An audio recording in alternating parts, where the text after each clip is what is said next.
Kinong Chong Katrong Pleng, Negasni Kilakandu Chairman ka Select Committee, Halor ka Delimitation Committee, Ba PNSM, Ubaderu Deputy CEM ka KHADC. Banpenpau Bakim Kwa Satya Banpenhap no Syaranikor, Hendrai Banyai Nebet, Hamausenram Haka Election MDC.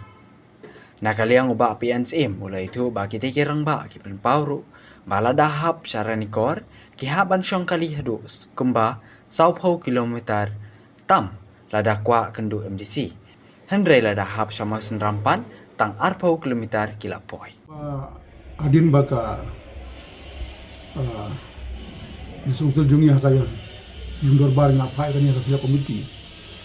Adin bakal iya kisnong ke jongki baki nakalian ka demission komiti kala ai ka jumur ban ra na ko wika ko jumsi ko yusi. Tubun kisnong ka ban mi sana nakai pikir mau bah ka mau ro ka ban mi don ki wiki kisnong ro tem mendak sini saka kisnong tong pleng.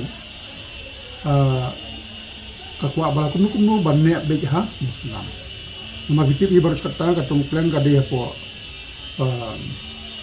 Ranikor komisi dan re hadin ba kadimisen ke barong aja kalai la penwan iki setong plan bat ki susuk sibur ke jadi ban ne kendu ia ki MDC bagi upor kumba ki ong dari kendu dari Ranikor kasi ka jungai kumba sok penyu kita ka baca muslim pulau tang arbo kilometer kajing ko ajung kili yang damut ya tang ya ke MDC ru iko awat ka MLA ru bahaba ra no sya musim tam ibabun ki observe wat na po Southwest Coastal District ru bidang UI kata kaju hi kabagi ong ba kuntuk ko syong tong plan imat ba hamjan sya musim tam baladi ban ra no sya musim tam tena kalau nakala junga kum chairman jong kasila committee ngayo plan yang digin tho balasan de ki babun ki pai ban syong syong ya kan ingin saya kira kasila committee pada nungkam ban khot ikiniru ni sokot yang ban sutu ka iga jumut jumpi musang.